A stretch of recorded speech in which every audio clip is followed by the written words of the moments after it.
In the year 2247, the Terran Diplomatic Corps received an invitation to the Grand Conclave, a summit held once every 20 rotations, where the galaxy's elite powers gathered to discuss trade, territory, and treaties. Earth had only recently earned a seat at that table, and Envoy Dr. Chen was determined to prove humanity belonged among the stars. The conclave chamber was vast and cathedral-like, suspended above the planet Meridian Prime. Crystalline walls caught the light of 3 suns, casting prismatic shadows across the marble floor. Representatives from the collective stood shoulder to shoulder, the Vixarii with their iridescent hides, the Cthari in their environmental suits, the elders wrapped in robes of living silk. They were ancient species, powerful species. They had conquered, colonized, and shaped the cosmos in their image for millennia. Humanity, by comparison, was a child. Dr. Chen took her place at the amphitheater's center, her heart steady despite the weight of billions of eyes on her through the quantum feed. Around her, the elder races watched with what could only be described as curiosity, the kind one might reserve for an interesting insect. "Welcome, Terran," spoke Voxthar, the Vixarii Archon. His voice was like crystalline bells, beautiful and utterly detached. "We trust your journey was not taxing." "Not at all, Archon. Humanity is grateful for this opportunity." "Before we proceed to the formal matters," interrupted Counselor Majeth of the Cthari, "there is a resource allocation debate we must settle.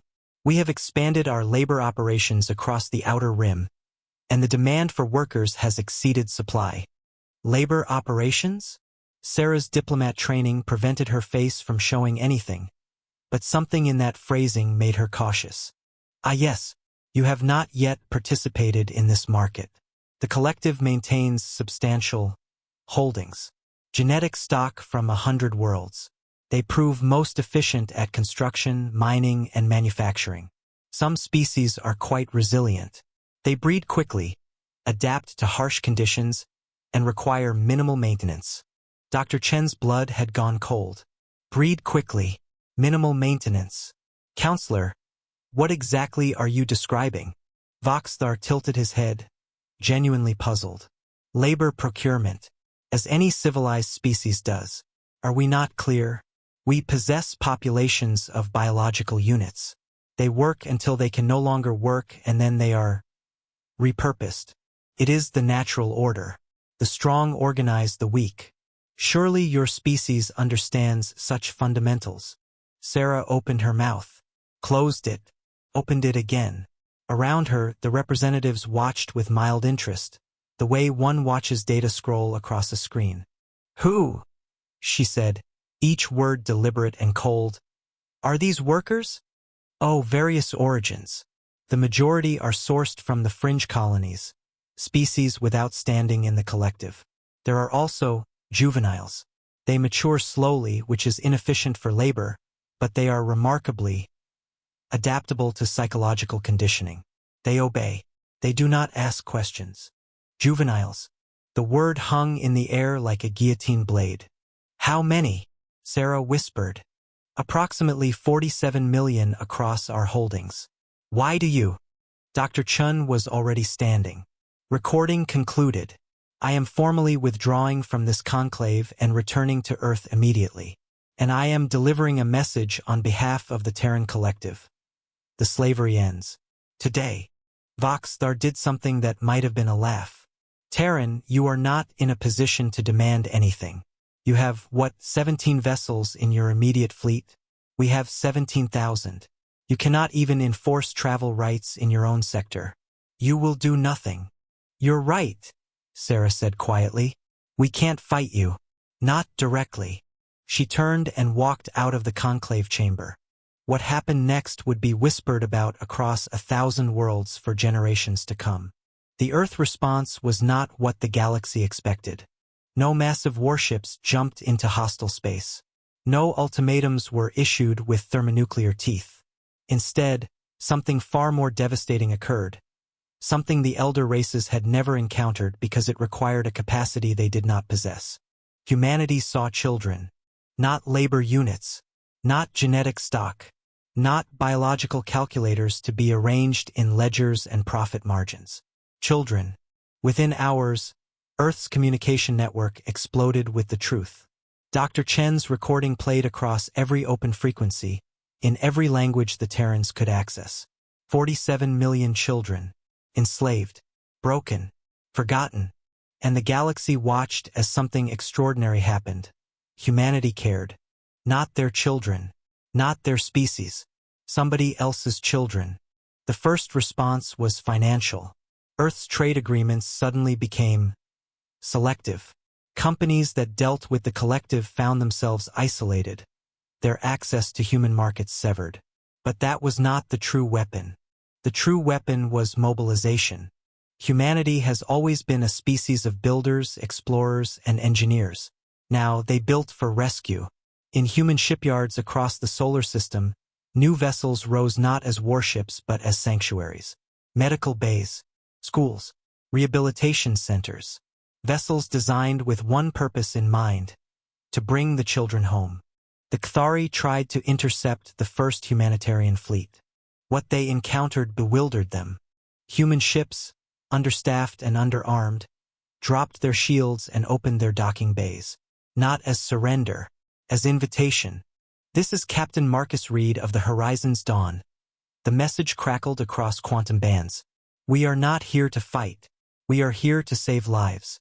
If you want to stop us, you will have to fire on an unarmed vessel full of doctors and volunteers. Your choice. The Cathari commander hesitated. In the collective's doctrine, there was no hesitation. There was only dominance, only power. But this was something outside the paradigm.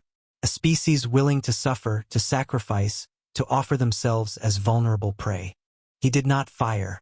Instead, he watched as human transports began moving through his territory, stopping at collective holdings and negotiating.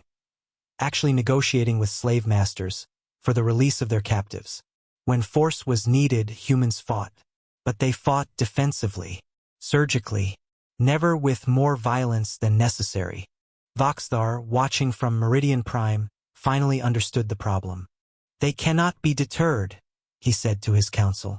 We threatened them with superior numbers. They responded by making themselves defenseless. We tried to block their passage. They offered their own ships as shields for the convoy. They do not think like us. They do not value what we value. They value. He paused, searching for the concept in his linguistic framework and finding it wanting. Each other. They value individuals. Unknown individuals. Not of their species. What do we do? Asked Majeth. Voxthar watched the data streams, millions of rescue operations, coordinated across human space. Volunteers from Earth, from the colonies, from outposts, teachers, engineers, doctors, all moving toward the light to pull children out of darkness. Nothing, he said finally. We have already lost. It took 3 years to free them all. 47 million children, scattered across 1,000 worlds. Some were so damaged by their captivity that rescue was not enough. They needed healing. Real healing. Psychological reconstruction. Not the efficient reprogramming of the collective, but the patient, slow, sometimes failing work of beings who insisted that every individual life mattered. Humans lost ships. Humans died, some in accidents, some in combat. But they did not stop. Could not stop. Because once humanity had seen the children, looked into their eyes, heard their stories, something in the human psyche made turning away impossible. By the year 2250, the last child was freed. The galaxy convened for what would be remembered as the Reckoning. 17,000 collective vessels surrounded the human delegation's final position, not to attack, but to witness. Voxthar himself descended from his command vessel. He stood before Dr. Sarah Chen, who was older now, thinner, marked by years of ceaseless effort. You have cost us more than any warfare could have, the Vixarii said. It was not an accusation. It was a statement of fact, delivered with something like wonder. We have freed 47 million children, Sarah replied. If that is the cost you bear, then it was the most necessary expenditure your civilization could have made. We do not understand, Majeth said. Why would you do this? They are not yours. You gain nothing. Sarah looked at the assembled leaders of the galaxy, beings who had carved empires from stars, who had mastered physics and mathematics beyond human comprehension. Yet in this moment they seemed infinitely small. We did it, she said quietly, because they were children, because they could not do it themselves, because the moment we knew the truth we could not unknow it, and because in my species, in all species, perhaps, the capacity to sacrifice for a stranger's suffering is what separates us from the void. She paused, and in that pause was the weight of 3 years of human effort, of volunteers leaving their homes, of ships that never came back, of grief balanced against the brightness in a child's eyes as they touched soil that was truly their own. You have dominion over more of the galaxy than any species ever has, Sarah continued. You have power that we could never match. But there is one thing you do not have. One thing that, today, makes us stronger than all your warships combined. What is that? Asked Voxthar. The capacity to love those not like yourselves. And in that moment, the assembled powers of the galaxy, ancient, mighty, and utterly lost in the dark of their own making, finally understood something their millennia of conquest could never teach them. They understood what humanity had always known. That a species is not measured by the strength it wields over others, but by the strength it finds within itself to lift others up.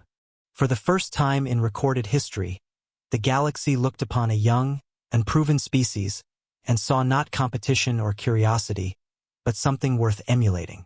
And for the first time, the galaxy understood what it truly meant to be human. If the story moved you, subscribe for more tales of human courage from the stars.